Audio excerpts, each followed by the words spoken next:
Everyone, welcome back to my YouTube channel. इस video में देखेंगे न्यू प्रैक्टिस सेट, वो भी नैनो पब्लिकेशन का, बिहार दरोगा मेंस एग्जाम के लिए।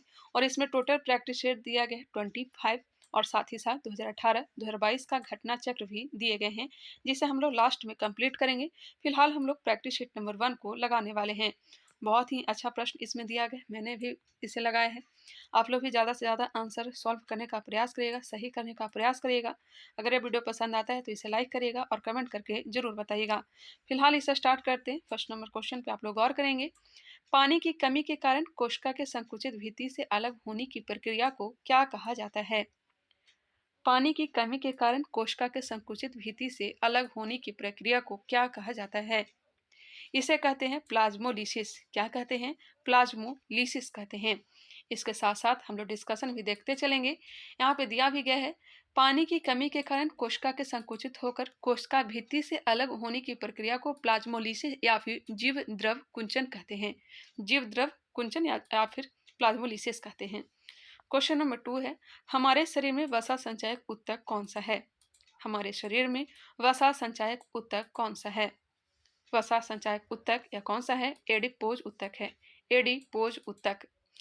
गौर से सुनिएगा, हमारे शरीर में वसा संचायक ऊतक एडिपोज ऊतक है। ठीक है। विभिन्न कोशिकाओं के मिलने से ऊतक का निर्माण होता है। जी हाँ, वसा ऊतक दो प्रकार के होते हैं। एक होते हैं एरियोलर ऊतक, एरियोलर ऊतक, और एक होते हैं एडिपोज ऊतक। क्वेश्चन नंबर 3, अस्थायी ऊतकों के निर्माण के लिए एक अस्थायी संरचना, आकार और क्रिया अपनाने की प्रक्रिया को क्या कहा जाता है? अस्थायी ऊतकों के निर्माण के लिए एक अस्थायी संरचना, आकार और क्रिया अपनाने की प्रक्रिया को क्या कहा जाता है? ऑप्शन को देख लीजिए, एकीकरण, विरचन, खटीकरण या फिर विभेदन। इसका राइट आंसर हो जाएगा ऑप्शन नंबर डी, विभेदन। विभेदन, option number D. Question number 4, मुख्य सेल के बारे में निम्नलिखित में से कौन सा कथन सही दिया गया है? मुख्य सेल के बारे में निम्नलिखित में से कौन सा कथन सही दिया गया है? पारा सेल प्राथमिक सेल का एक उदाहरण है, यह सही दिया गया है। प्राथमिक सेल किसे कहते हैं? तो प्राथमिक सेल ऐसे सेल हैं जिन्हें उनके जीवन काल की समाप्ति के बाद पुनः आवेशित या पुनः उपयोग नहीं किया जा सकता है। इनका आंतरिक प्रतिरोध उच्च होता है और इनकी रासायनिक अभिक्रिया उत्क्रमणीय होती है। क्वेश्चन नंबर 5, रासायनिक अभिक्रिया में उत्प्रेरक निम्नलिखित में से किसमें परिवर्तित करता है? रासायनिक अभिक्रिया में उत्प्रेरक निम्नलिखित में से किसमें परिवर्तन करता है? आंसर हो जाएगा बी, सक्रियण ऊर्जा। सक्रियण ऊर्जा। उत्प्रेरक, उत्प्रेरक एक ऐसा पदार्थ है जो किसी रासायनिक प्रतिक्रिया को तेज कर देता है या प्रतिक्रिया के दौरान खुद को बर्बाद किए बिना उसे शुरू करने के लिए आवश्यक तापमान या दबाव को कम कर देता है। उत्प्रेरण किसी प्रतिक्रिया को सुविधाजनक बनाने के लिए उत्प्रेरक जोड़ने की प्रक्रिया है। क्वेश्चन नंबर 6, प्रकाश रसायन किसके अध्ययन से संबंधित है? प्रकाश रसायन किसके अध्ययन से संबंधित है? ऑप्शन को देख लें। आंसर सी दिए गए हैं, अभिक्रियाएं जो दृश्य या अल्ट्रा वायलेट प्रकाश के अवशोषण के साथ आगे बढ़ती है। ऑप्शन नंबर सी बिल्कुल राइट आंसर है। चलिए, मेरे तरफ से कंफर्म रहिएगा, जो आंसर दिए गए हैं वही मैं आप लोग को बताते चलूंगी। हालांकि मैं सुधार भी कई क्वेश्चन का करती हूँ जब आंसर गलत दिए हुए रहते हैं तो। चलिए, क्वेश्चन नंबर 7 को देखेंगे। एक इकाई समय में एक इकाई क्षेत्रफल से होकर गुजरने वाले फोटोन की संख्या कहलाती है। एक इकाई समय में एक इकाई क्षेत्रफल से होकर गुजरने वाले फोटोन की संख्या कहलाती है। इसे कहेंगे प्रकाश की तीव्रता। प्रकाश की तीव्रता। प्रकाश की तीव्रता का मूल इकाई क्या होता है? तो कैंडेला होता है। क्या होता है? कैंडेला। एक इकाई समय में एक इकाई क्षेत्रफल से होकर गुजरने वाले फोटोन की संख्या प्रकाश की तीव्रता कहलाती है। नेक्स्ट क्वेश्चन है क्वेश्चन नंबर 8, पादपों में सबसे प्रचुर मात्रा में उपस्थित तत्व हैं। यहाँ पे आप लोग फंस भी सकते हैं। पूछा गया है पादपों में सबसे प्रचुर मात्रा में उपस्थित तत्व हैं। पादप की बात हो रही है तो सर्वाधिक प्रचुर मात्रा में उपस्थित carbon. Option number C, carbon. पत्ती में पूछा जाता तब मैग्नीशियम हो जाता। पादपों में कार्बन सबसे प्रचुर मात्रा में पाया जाता है, जबकि पत्तियों में प्रचुर मात्रा में क्या पाया जाता है? मैग्नीशियम पाया जाता है। No doubt, option number C बिल्कुल राइट आंसर। क्वेश्चन नंबर 9, निम्नलिखित में से कौन सा कथन लैपिज को सर्वोत्तम रूप से परिभाषित करता है? लैपिज को सर्वोत्तम रूप से परिभाषित करता है।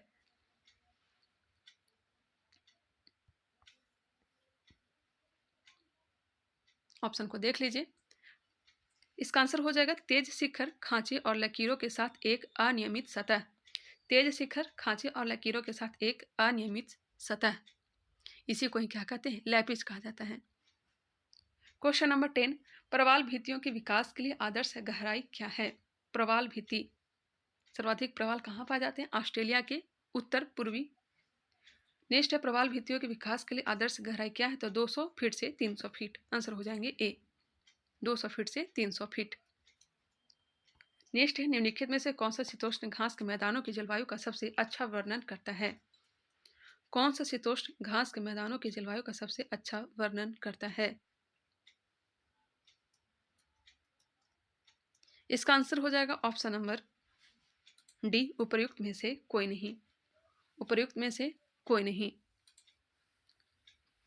नेक्स्ट क्वेश्चन है क्वेश्चन नंबर 12, पौधों का फैलाव और प्रवास कब से शुरू हुआ? पौधों का फैलाव और प्रवास मुख्य रूप से फूल वाले पौधे कब से शुरू हुआ? आंसर दिया गया ऑप्शन नंबर ए, क्रिटेशस काल से। ऑप्शन नंबर ए, क्रिटेशस काल से। Option number A. Question number 13, Life of Pi पुस्तक के लेखक कौन है? लाइफ ऑफ पाई पुस्तक के लेखक कौन है? यान मर्टेल का। किनका है? यान मर्टेल का। हैं कहाँ के? तो कनाडा के हैं, कनाडाई हैं। नेक्स्ट क्वेश्चन, नील सत्याग्रह बिहार में कहाँ प्रारंभ किया गया? अब बहुत ही अच्छे अच्छे प्रश्न आने वाले हैं और बहुत सारे क्वेश्चन का आंसर आप लोग का सही भी होने वाले हैं। नील सत्याग्रह बिहार में कहाँ प्रारंभ किए गए?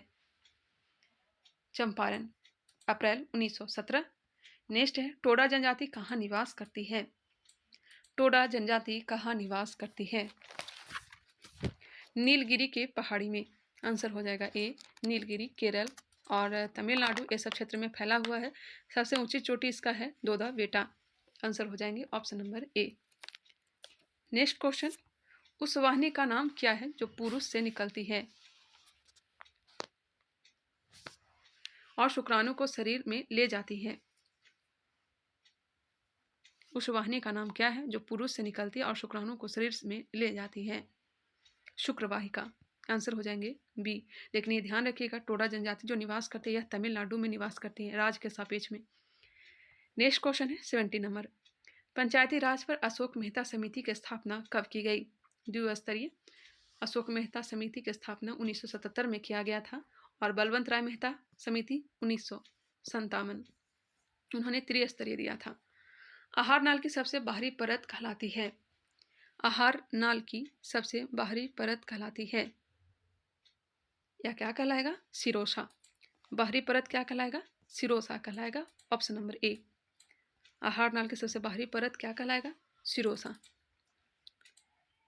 नेक्स्ट क्वेश्चन है, निम्नलिखित में से कौन सा फूल प्रजनन अंग नहीं है? कौन सा फूल प्रजनन अंग नहीं है? वर्तिकाग्र, वर्तिका, परागकोश यह सब तो है, जबकि बादल या फिर बादल पुंज फूल का प्रजनन अंग नहीं है। बादल पुंज फूल का सबसे बाहरी चक्र है। यह प्रायः हरे रंग का होता है। यह प्रकाश संश्लेषण में सहायक होता है। आंसर हो जाएगा डी। निम्नलिखित में से कौन सा कथन सही नहीं है? सही नहीं है पूछा गया है। इथेनॉल कमरे के तापमान पर तरल होता है। इथेनॉल को सामान्यतः एल्कोहल कहते हैं, ये भी सही है। इथेनॉल अक्सर आयोडीन में भी इस्तेमाल किया जाता है, ये भी सही है। इथेनॉल पानी में घुलता नहीं है। बताइए, इथेनॉल पानी में घुलता नहीं है, यह तो गलत दिया गया। इथेनॉल जो है पानी में घुल जाता है। आंसर हो जाएंगे D. 21 number, milk of magnesia का पीएच कितना होता है? पीएच मान, पावर ऑफ हाइड्रोजन, सोरेनसन ने खोज की थी पीएच स्केल की। इसका आंसर हो जाएगा ऑप्शन नंबर सी, 10.5। 10.5। इनमें से कौन पादप वृद्धि हार्मोन नहीं है? वृद्धि हार्मोन नहीं है, बताएंगे। हाल ही बिहार दरोगा में पूछा भी गया है। बहुत ही अच्छा ये प्रैक्टिस सेट है, मैंने भी देखा है।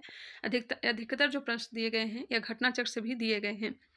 इनमें से कौन पादप वृद्धि हार्मोन नहीं है? Abscisic acid. Abscisic acid. Next question, माता के गर्भ में भ्रूण को पोषण किसके माध्यम से मिलता है? माता के गर्भ में भ्रूण को पोषण किसके माध्यम से मिलता है? प्लेसेंटा। प्लेसेंटा। ऑप्शन है बी।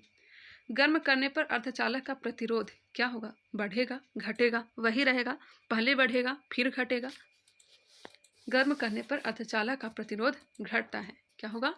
घटेगा।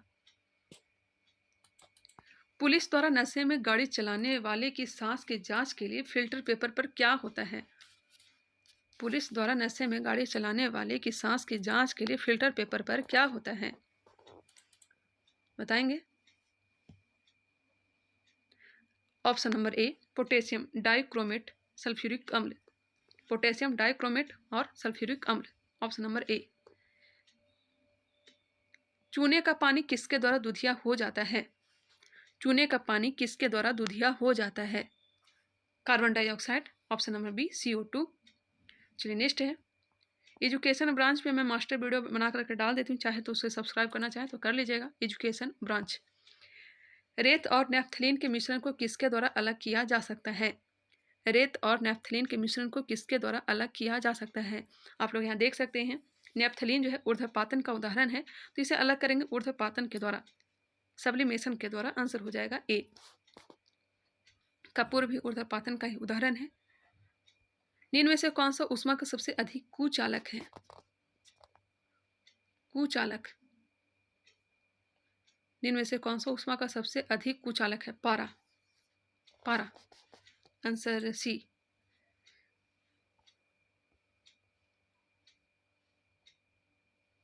नेक्स्ट है, यहाँ ऊष्मा का पूछा गया था, हाँ, जबकि विद्युत का एक अच्छा सुचालक भी है, ये भी ध्यान रखेंगे। ऊष्मा का सबसे अधिक कुचालक है, जबकि विद्युत का एक अच्छा सुचालक है। महिला सेक्स हार्मोन है एस्ट्रोजन, एड्रोजन, इंसुलिन या फिर ऑक्सीटोसिन। आंसर हो जाएगा A, oestrogen. Oestrogen. Next question 30 number, कड़वाहट के लिए मानव जीभ का संवेदनशील क्षेत्र है। कड़वाहट के लिए मानव जीभ का संवेदनशील क्षेत्र है पीछे का भाग, पीछे का भाग, और किनारे का भाग खट्टे, खट्टे के लिए, खट्टा स्वाद का अनुभव करने के लिए। नेक्स्ट क्वेश्चन, भारत की कौन सी नदी हीराकुंड बांध से संबंधित है? हीराकुंड बांध महानदी कहाँ है? उड़ीसा। निम्न में से कौन एक युग में सही सुमेलित नहीं है? सही सुमेलित नहीं है। चलिए देखिएगा, स्थानांतरित कृषि दिया गया है और राज्य दिया गया है। दीपा, दीपा कहाँ का है? स्थानांतरित कृषि या छत्तीसगढ़ का है? बिल्कुल सही है। पामलू मणिपुर का है। झूम कृषि पूर्वोत्तर राज्य या फिर असम का है। व्यवहार मध्य प्रदेश, व्यवहार मध्य प्रदेश, व्यवहार मध्य प्रदेश, ना कि बिहार। तो आंसर हो जाएगा डी। आंसर क्या हो जाएगा? डी। एक बार रिकॉल कर लीजिए, दीपा कहाँ का है? तो छत्तीसगढ़ का है। पामलू मणिपुर, झूम असम और व्यवहार मध्य प्रदेश। और करुवा कहाँ का है? आप लोग कमेंट करके बताइएगा। करुवा कोयले का समान प्रकार है। समान प्रकार कौन सा है? बिटुमिनस। समान प्रकार कौन सा है? बिटुमिनस। ऑप्शन नंबर ए। बिटुमिनस एक समान प्रकार का कोयला है जिसमें कार्बन का अंश 70% से 90% तक होता है, जबकि एंथ्रासाइट कोयला सर्वोत्तम एवं बहुत कठोर होता है। इसमें कार्बन का अंश 90% से अधिक होता है और इसका भंडार भी बहुत सीमित है। एंथ्रासाइट कोयला कहाँ पाया जाता है? तो जम्मू कश्मीर में। भारत में सबसे कम पाया जाता है। प्रायद्वीपीय भारत की सबसे लंबी नदी है। प्रायद्वीपीय भारत की सबसे लंबी नदी गोदावरी नदी है। कौन सी नदी है? गोदावरी। इसकी जो लंबाई हो जाएगा 1465 किलोमीटर। 1465 किलोमीटर। यह कहाँ से निकलती है? तो महाराष्ट्र के नासिक जिले के दक्षिण पश्चिम में त्रयंबकम गांव की एक पहाड़ी से। और इसकी सहायक नदी कौन कौन सा है? तो प्रवरा है, पूर्णा है, मंजरा है, वेनगंगा है, वर्धा है। वेनगंगा, पेनगंगा इस साथ याद रखिएगा। वर्धा और प्राणहिता यह सब इसकी सहायक नदी है। जबकि कावेरी नदी को दक्षिण भारत की गंगा कहा जाता है। दक्षिण भारत की गंगा कहते हैं। नागार्जुन सागर परियोजना निम्नलिखित में से किस नदी पर है? नागार्जुन, श्रीशैलम, यह सब कृष्णा नदी। आंसर हो जाएंगे सी। सी। और जायकवाड़ी परियोजना किस नदी पर है? जायकवाड़ी परियोजना या गोदावरी नदी पर है। गंडक परियोजना तो गंडक नदी पर होगा। हिप्पोकैम्प किस ग्रह का चंद्रमा है? हिप्पोकैम्प नेपच्यून का, नेपच्यून का। Option number B. निम्नलिखित में से कौन सी पर्वत श्रृंखला नेपाल से संबंधित नहीं है? नेपाल से संबंधित नहीं है। ग्रेट हिमालय है, महाभारत श्रृंखला भी है, शिवालिक श्रृंखला भी है, जबकि अरान योमा, अराकान योमा, यह म्यांमार में है। कहाँ है? म्यांमार में। आंसर हो जाएगा डी। नेक्स्ट क्वेश्चन है, खमसिन निम्नलिखित में से किस देश का स्थानीय पवन है? खमसिन कई बार प्रैक्टिस सेट में भी आया होगा, आप लोग लगाते होंगे तो याद भी होगा। खमसिन कहाँ का है? तो यह मिस्र का है। कहाँ का है? मिस्र का है। चिनूक कहाँ बहती है? तो संयुक्त राज्य अमेरिका में चिनूक बहती है। संयुक्त राज्य अमेरिका में चिनूक बहती है। हरमटन कहाँ बहता है? तो सहारा मरुस्थल के दक्षिण पश्चिम दिशा में। मिस्ट्रल कहाँ बहती है? तो फ्रांस में। ब्लू माउंटेन पर्वत शिखर भारत के किस राज्य में स्थित है? ब्लू माउंटेन पर्वत बिहार द्रोह का पूछा गया प्रश्न है। ब्लू माउंटेन पर्वत भारत के मिजोरम राज्य में है। कहाँ है? मिजोरम राज्य में। फांग पुई को ही नीला पर्वत या फिर ब्लू माउंटेन पर्वत कहते हैं। आंसर हो जाएगा ए। क्वेश्चन नंबर 40, वेरीनाग निम्नलिखित में से किस भारतीय नदी का उद्गम स्थल है? वेरीनाग से कौन सी नदी का उद्गम होता है? शेषनाग या वेरीनाग झील से झेलम नदी। आंसर हो जाएगा ए, झेलम नदी का उद्गम। नेक्स्ट है, पाक जल डमरू मध्य किन देशों के मध्य है? पाक जल डमरू मध्य ये तो भारत और श्रीलंका के बीच है। आंसर हो जाएंगे सी। मैं बिल्कुल आराम से चल रही हूँ, साथ ही साथ आप लोग आंसर दे सकते हैं। इनमें से किस राज्य से होकर कर्क रेखा नहीं गुजरती है? कर्क रेखा नहीं गुजरती है। 8 राज्यों से होकर गुजरती है। गुजरात, राजस्थान, मध्य प्रदेश, छत्तीसगढ़, झारखंड, पश्चिम बंगाल, त्रिपुरा, मिजोरम, यही सब 8 राज्य हैं जिससे होकर के गुजरती है। जबकि कर्क रेखा जो है उड़ीसा से नहीं गुजरती है। आंसर हो जाएंगे डी। गुजरात, राजस्थान, मध्य प्रदेश, छत्तीसगढ़, झारखंड, पश्चिम बंगाल, त्रिपुरा, मिजोरम, यह सब से होकर के गुजरती है। कर्क रेखा को माही नदी 2 बार काटती है। 23.5 डिग्री को ही क्या कहा जाता है? कर्क रेखा कहा जाता है। उत्तरी गोलार्ध की स्थित 23.5 डिग्री को, जबकि दक्षिणी गोलार्ध 23.5 डिग्री को क्या कहते हैं? मकर रेखा कहते हैं। पूर्ण स्वराज की घोषणा किस अधिवेशन में की गई थी? पूर्ण स्वराज की घोषणा लाहौर अधिवेशन में की गई थी 1929 में। इस अधिवेशन की अध्यक्षता किसने किया था? बताएंगे? जवाहरलाल नेहरू। कराची अधिवेशन 1931, इस अधिवेशन की अध्यक्षता सरदार वल्लभ भाई पटेल किए थे। 1928 में मोतीलाल नेहरू ने इस अधिवेशन की अध्यक्षता किया था। नेक्स्ट आता है, श्रीरंगपट्टनम की संधि कब हुई थी? श्रीरंगपट्टनम की संधि कब हुई थी? आंग्ल मैसूर युद्ध हुआ था। हाँ, तृतीय आंग्ल मैसूर युद्ध हुआ था। उसके उपरांत ही श्रीरंगपट्टनम की संधि किया गया था। 1790 से 92 तक चला था। तो 92 में श्रीरंगपट्टनम की संधि हुई थी। 1792 में। देखिए 1767 से 69 के बीच चला था प्रथम आंग्ल मैसूर युद्ध। 1767 से लेकर के 1769 हैदर अली ने नेतृत्व किया था मैसूर की तरफ से।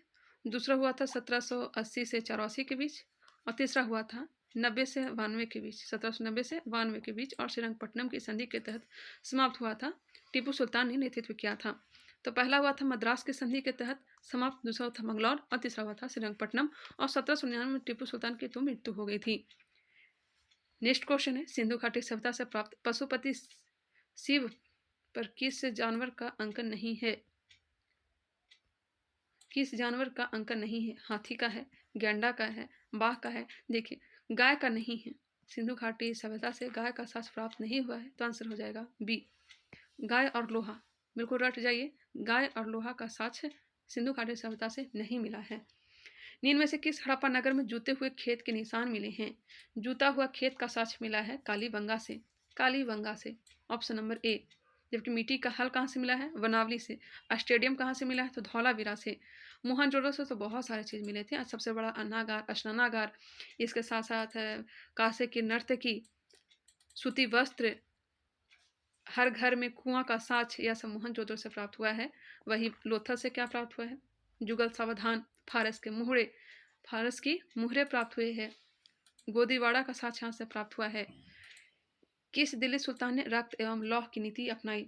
रक्त एवं लौह की नीति अपनाई थी पैबोस और सिजदा को अपना लाया था बलबन ने। आंसर हो जाएगा बी, इल्तुतमिश।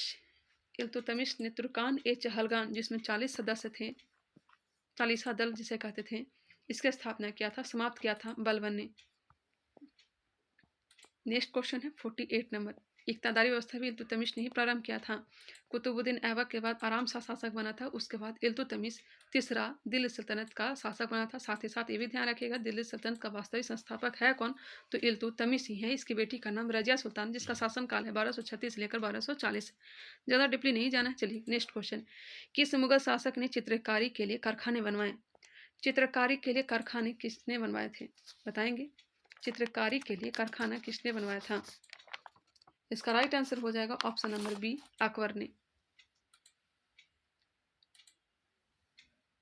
चित्रकारों के तस्वीर खाना या कारखाना की स्थापना अकबर ने करवाई थी। हालांकि चित्रकला का स्वर्ण काल कहा जाता है जहांगीर के काल को, स्थापत्य काल का स्वर्ण काल कहा जाता है शाहजहां के काल को, और हिंदी साहित्य का स्वर्ण काल कहा जाता है अकबर के काल को। चलिए 49 नंबर, हुमायूं ने 1531 में क्या किया था, आप लोग बताएंगे? 1531, देखिए यहाँ पे 1531 एक डेट याद रखिएगा, 1532 याद रखिएगा, 1539 याद रखिएगा, 1540। आप लोग कमेंट करके बताइएगा, मैं जो डेट लिख रही हूँ क्रम से आप लोग कमेंट करके बताएंगे। उम्मीद करती हूँ 1555 में 2 युद्ध लड़ा था। कौन कौन सा युद्ध था आप लोग कमेंट करके बताएंगे, मैं कई बार बताई भी हूँ। चलिए 49 नंबर, प्रसिद्ध नाटक नील दर्पण जिसमें इंडिको की खेती करने वाले किसानों के दमन का चित्रण किया गया की रचना किसने की? नील दर्पण, नील विद्रोह कहाँ हुआ था? बंगाल में हुआ था। कब हुआ था? 1859-60 में हुआ था। इसी का चित्रांकन या फिर इसी पे एक पुस्तक लिखे थे नील दर्पण, और लिखने वाले कौन थे? तो दीनबंधु मित्र। दीनबंधु मित्र आंसर हो जाएगा डी, दीनबंधु मित्र। नेक्स्ट क्वेश्चन है, इनमें से किसने 1857 के विद्रोह में सक्रिय भाग लिया था? इनमें से किसने 1857 के विद्रोह में सक्रिय भाग लिया था? नाना साहब कानपुर से सही दिया गया है, बेगम हजरत महल लखनऊ से, लियाकत अली इलाहाबाद से, मौलवी अहमदुल्ला फैजाबाद से। उपरोक्त सभी हो जाएगा, उपरोक्त सभी। झांसी से रानी लक्ष्मीबाई, बिहार से बाबू कुंवर सिंह। मैडम भिखाजी कामा ने भारत के तिरंगी स्वतंत्रता ध्वज को कहाँ फहराया था? त्रिरंगी स्वतंत्रता ध्वज को कहाँ फहराया था? 1907 में जर्मनी के स्टुटगार्ट में। आंसर हो जाएगा सी, 46 साल की पारसी महिला थी। आंसर हो जाएगा सी, भारतीय स्वतंत्रता क्रांति की जननी इन्हें कहा जाता है। जबकि जनक किसे कहते हैं? तो बाल गंगाधर तिलक को। निम्नलिखित में से कौन सा बंदरगाह गुप्त काल में उत्तर भारतीय व्यापार के लिए उपयोग किया जाता था? कौन सा बंदरगाह गुप्त काल में उत्तर भारतीय व्यापार के लिए उपयोग किया जाता था? ताम्रलिप्ति। ताम्रलिप्ति है कहाँ? तो बंगाल की खाड़ी में स्थित एक प्राचीन नगर है जिसका प्रयोग मौर्य साम्राज्य के समय में दक्षिण एशिया तथा दक्षिण पूर्व एशिया के मध्य व्यापार के लिए किया जाता था। मौर्य वंश का स्थापना किसने किया था? पता ही होगा, चंद्रगुप्त मौर्य ने। ठगों का उन्मूलन किसके नेतृत्व में हुआ? ठगों का उन्मूलन किसके नेतृत्व में हुआ? 1830 में ठगों को उन्मूलन किया गया। आंसर हो जाएगा कैप्टन स्लीमैन के नेतृत्व में, लॉर्ड विलियम बेंटिक के समय। रविन्द्रनाथ टैगोर ने अपनी नाइटहुड उपाधि किस कारण त्याग दी? नाइटहुड की उपाधि किस कारण से त्याग दी? तो सभी को पता होगा, जलियांवाला बाग हत्याकांड जो कि 13 अप्रैल 1919 को हुआ था, इस कारण से इन्होंने त्याग दी थी। नेक्स्ट क्वेश्चन है, व्यक्तिगत सत्याग्रह आंदोलन के सत्याग्रही कौन थे? सरोजिनी नायडू, सी राजगोपालाचारी, विनोबा भावे या सुभाष चंद्र बोस? प्रथम सत्याग्रही थे यह विनोबा भावे, और दूसरे कौन थे? जवाहरलाल नेहरू, और तीसरे कौन थे? ब्रह्मदत्त। 11 अक्टूबर 1940 को प्रारंभ किया गया था। गंधार कला शैली समन्वय है। गंधार कला शैली समन्वय है, देखिए कुषाण काल के समय बहुत ज़्यादा फेमस हुआ था भारतीय और ग्रीक कला का। आंसर हो जाएगा डी, भारतीय और ग्रीक कला का। आंसर डी ही दिया गया है, एक बार चेक कर लेती हूँ। हाँ, आंसर डी दिया गया है। गंधार कला में अधिकांश जो मूर्ति थी यह सिर्फ और सिर्फ बुद्ध की बनाई जाती थी, बुद्ध की मूर्ति। जबकि मथुरा में ऐसा नहीं था, मथुरा कला में दोनों का मूर्ति होता था, चाहे वो हिंदू धर्म हो या फिर बौद्ध धर्म हो। नेक्स्ट क्वेश्चन है क्वेश्चन नंबर 57, सांची स्तूप मूल रूप से मौर्य शासक ने बनवाया था। सांची स्तूप मूल रूप से मौर्य शासक ने बनवाया था, अशोक ने बनवाया था। कहाँ है यह? तो मध्य प्रदेश में है। सांची का स्तूप कहाँ है? मध्य प्रदेश में। इसका जीर्णोद्धार किसने करवाया था? तो शुंग शासक था अग्निमित्र, इसी ने इसका जीर्णोद्धार करवाया था। अग्निमित्र जो कि शुंग शासक, शुंग वंश का स्थापना किसने किया था? तो पुष्यमित्र शुंग ने। नेक्स्ट है मिलान करिए, महाजनपद और राजधानी दिया गया है। चलिए मिलाइए। कुरु की राजधानी कहाँ है? तो इंद्रप्रस्थ। कुरु की राजधानी इंद्रप्रस्थ। मत्स्य की राजधानी विराटनगर, मत्स्य की राजधानी विराटनगर। सूरसेन का मथुरा, सूरसेन का मथुरा। असमक जो कि दक्षिण में स्थित था, और ये दक्षिण में स्थित एकमात्र महाजनपद था। असमक की राजधानी कहाँ हो जाएगा? तो पोतन। सूरसेन का मथुरा, कुरु का इंद्रप्रस्थ और मत्स्य का विराटनगर। इसका राइट आंसर क्या हो जाएंगे? सी दिया गया, आप लोग मिला लेंगे, मैं ऐसे मिला दी हूँ। नेक्स्ट है भारत के संविधान का कौन सा अनुच्छेद भारतीय निर्वाचन आयोग की स्थापना से संबंधित है? भाग 15 और अनुच्छेद 324 लेकर के 329 जो है निर्वाचन आयोग से संबंधित है। यहाँ पे बात हो रही भारतीय निर्वाचन आयोग की स्थापना से संबंधित अनुच्छेद 324। यह भी बिहार द्वारा पूछा हुआ प्रश्न है। निम्नलिखित संवैधानिक उपचारों में से किसे पोस्टमार्टम भी कहा जाता है? पोस्टमार्टम कहते हैं अधिकार परीक्षा को। अधिकार परीक्षा 32 से अनुच्छेद 32 5 प्रकार की रीट सुप्रीम कोर्ट जारी करती है। संविधान के किस भाग में पंचायती राज व्यवस्था संबंधी प्रावधान दिए गए हैं? पंचायती राज व्यवस्था मैं आज ही करवाई हूँ कौटिल्या जीएस का। कौटिल्या जीएस का जो मैं करवा रही हूँ पॉलिटी, उसे आप लोग मेरा डिस्कशन नहीं भी देखना चाहें तो ऑब्जेक्टिव क्वेश्चन को आप लोग जरूर देख लें। इसका आंसर हो जाएगा ऑप्शन नंबर ए, भाग 9। भाग 9, 9 के क में नगरपालिका और 9 के ख में सहकारी समिति, और 10 में क्या है? तो SC/ST। 11 में क्या है? तो केंद्र राज्य संबंध है। 12 में क्या है? वित्त से संबंधित है, वित्तीय संबंधित। 13 में क्या है? तो वाणिज्य व्यापार। 14 में क्या है? तो अखिल सेवा। 15 में क्या है? भाग 15 में निर्वाचन है। चलिए अब आगे बढ़ते हैं। क्वेश्चन नंबर 62, भारतीय संविधान के कौन से अनुच्छेद नागरिकता से संबंधित है? बताएंगे कौन से अनुच्छेद नागरिकता से संबंधित है? अनुच्छेद 4 से 11, अनुच्छेद 5 से 11। क्या होगा आंसर? नागरिकता से संबंधित अनुच्छेद हैं। नागरिकता कहाँ से लिया गया? ब्रिटेन से। ये सब मैं करवा दी हूँ। भाग 2 और अनुच्छेद की बात की जाए तो अनुच्छेद 5 से लेकर के 11 तक, अनुच्छेद 5 से लेकर 11, नो डाउट आंसर हो जाएंगे सी।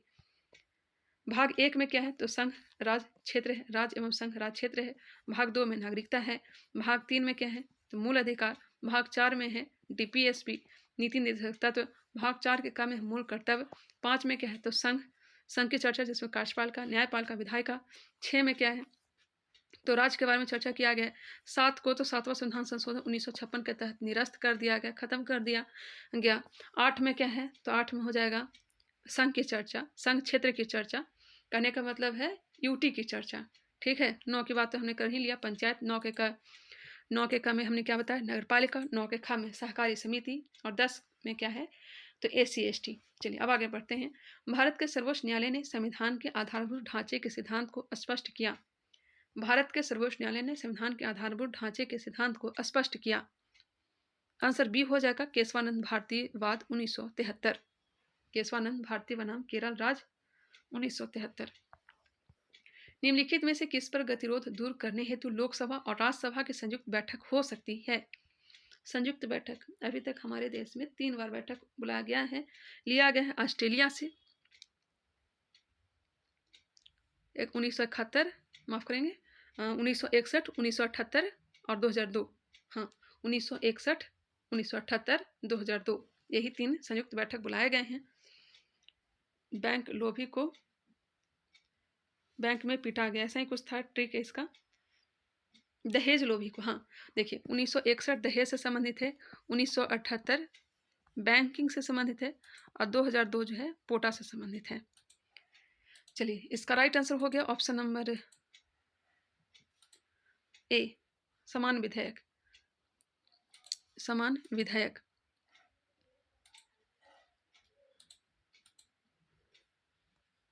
नेक्स्ट क्वेश्चन है, संयुक्त बैठक की चर्चा किस अनुच्छेद में है? तो अनुच्छेद 108 में है। 65 नंबर प्रश्न, लॉकडाउन के दौरान भारत सरकार के द्वारा प्रयुक्त असाधारण शक्तियों के विधिक आधार निम्नलिखित में से किन कानूनों से प्राप्त हुआ?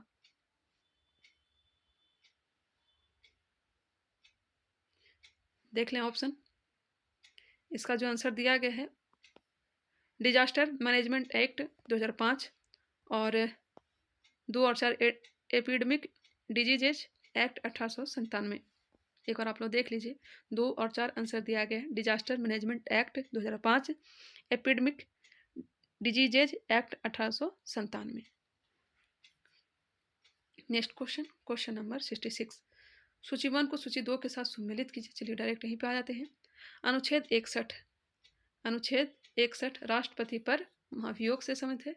कहाँ से लिया गया? तो अमेरिका से। अनुच्छेद 67 का ख, अनुच्छेद 67 का ख, यह उपराष्ट्रपति को हटाने से संबंधित है। उपराष्ट्रपति को हटाने से संबंधित। अनुच्छेद 94 स्पीकर को हटाना, स्पीकर को हटाना। और अनुच्छेद 90 राज्यसभा के उपसभापति को हटाना। इसे आप लोग देख लेंगे। इसका जो आंसर दिया गया ऑप्शन नंबर सी, लेकिन मैंने जो मिलाया है वो बिल्कुल सही है। ध्यान विधेयक भारत के संविधान के किस अनुच्छेद में परिभाषित किया गया है? ध्यान विधेयक की परिभाषा प्रक्रिया है अनुच्छेद 109 में, परिभाषा हो जाएगा अनुच्छेद 110 में। तो इसका जो राइट आंसर हो जाएगा ऑप्शन नंबर बी। ध्यान विधेयक का निर्णय कौन करता है? तो लोकसभा के अध्यक्ष। भारत में राष्ट्रीय पंचायती राज दिवस मनाया जाता है। राष्ट्रीय पंचायती राज दिवस 24 अप्रैल को, 24 अप्रैल। आंसर हो जाएगा डी, 24 अप्रैल 1993 संवैधानिक दर्जा दिया गया था पंचायती राज को। भारत के नीति निर्देशक तत्व सहज अध्ययन के लिए निम्न में से कौन से भागों में विभाजित किए जा सकते हैं? राज्य के नीति निर्देशक तत्व सहज अध्ययन के लिए निम्न में से कौन से भागों में विभाजित किए जा सकते हैं? देखिए, समाजवादी भी उदार भौतिकवादता, माफ करेंगे, समाजवादी, उदार भौतिकतावादी और गांधीवादी, उपरोक्त सभी। आंसर डी हो जाएंगे। चलिए 70 नंबर प्रश्न। निम्नलिखित में से कौन एक संविधानेतर संस्था है? संविधानेतर संस्था है, कौन सा है? तो संघ लोक सेवा आयोग तो होगा नहीं। संघ लोक सेवा जिसकी चर्चा जो अनुच्छेद 315 में किया गया है। नेक्स्ट है वित्त आयोग, यह भी नहीं होगा, इसकी चर्चा भी 280 में किया गया है। निर्वाचन आयोग, ये भी नहीं होगा क्योंकि इसकी चर्चा अनुच्छेद 324 में है। जबकि नीति आयोग का चर्चा किसी भी अनुच्छेद में नहीं किया गया है। हालांकि इसकी स्थापना जो किया गया था 1 जनवरी 2015 को योजना आयोग के स्थान पर। यदि भारत में विदेशी मुद्रा की मांग बढ़ जाती है तो भारतीय मुद्रा रुपये का, यदि भारत में विदेशी मुद्रा की मांग बढ़ जाती है तो भारतीय मुद्रा रुपये का अवमूल्यन हो जाता है, अवमूल्यन हो जाता है। जीवन बीमा निगम एक उदाहरण है, LIC। यह उदाहरण है निवेश बैंक का, निवेश बैंक का। इसकी स्थापना कब किया गया था बताएंगे? इसकी स्थापना कब किया गया था? PM कुसुम योजना का उद्देश्य है, PM कुसुम योजना का उद्देश्य है 2019 में इसे लाया गया था, प्रधानमंत्री किसान ऊर्जा सुरक्षा एवं उत्थान महाअभियान, या फिर जिसे PM कुसुम योजना के नाम से जानते हैं। इसका उद्देश्य है किसानों के डीजल केरोसिन पर निर्भरता समाप्त करना तथा पंप सेटों को सौर ऊर्जा से जोड़ना। आंसर डी हो जाएंगे। निजी क्षेत्र में लघु व मध्यम उद्योग के विकास हेतु औद्योगिक साख व निवेश निगम का प्रायोजन करता था विश्व बैंक। आंसर डी होंगे विश्व बैंक। सर्वप्रथम सीमांत व्यक्ति की संकल्पना प्रतिपादन किया गया, मार्जिनल मैन की संकल्पना प्रतिपादित किया गया रॉबर्ट E पार्क द्वारा। निम्नलिखित में से कौन एक प्राथमिक उपभोक्ता है? प्राथमिक उपभोक्ता कौन है? होना चाहिए बकरी, ऑप्शन नंबर ए। घास उत्पादक में आता है, आंसर ए ही दिया गया है। चलिए next question 77 number. Olive Ridley सागरीय कछुआ को किस नाम से जाना जाता है? यह भी क्वेश्चन आई थिंक बिहार में पूछा भी गया है। ओलिव रिडले सागरीय कछुआ को किस नाम से जाना जाता है? इसे जानते हैं पैसिफिक रिडले सागरीय कछुआ के नाम से, पैसिफिक रिडले सागरीय कछुआ के नाम से। रंगनाथ-थिट्टू पक्षी अभयारण्य किस राज्य में है? रंगनाथ-थिट्टू पक्षी अभयारण्य किस राज्य में है? यह है कर्नाटक में। कहाँ है? Karnataka. Global environment outlook, global environment outlook कौन जारी करता है? UNEP, UNEP जारी करता है। नेक्स्ट क्वेश्चन, UNEP का मुख्यालय कहाँ है? तो नैरोबी में। कहाँ है? नैरोबी। इसका फुल फॉर्म क्या होता है? United National Environment Programme, United National Environment Programme. UNDP मानव विकास सूचकांक जारी करता है, जबकि विश्व बैंक वर्ल्ड डेवलपमेंट आउटलुक जारी करता है। इनमें से कौन खाद्य श्रृंखला का निर्माण करता है? खाद्य श्रृंखला का निर्माण शेर घास हिरन, शेर हिरन घास, हिरन घास शेर। हाँ, घास को हिरन खाया, हिरन को शेर खाया। आंसर हो जाएगा डी। चलिए 81 नंबर इसका जो राइट आंसर हो जाएगा, मैं आंसर टिक कर देती हूँ। मैं अपने तरफ से 100% योगदान देने का प्रयास करती हूँ, इससे ज़्यादा ही। 81 का आंसर हो जाएगा सी। मैं आंसर टिक कर देंगी। 82 का क्वेश्चन देख लीजिए, इसका आंसर हो जाएगा ऑप्शन नंबर सी 83 का आंसर ऑप्शन नंबर बी 84 का आंसर ऑप्शन नंबर बी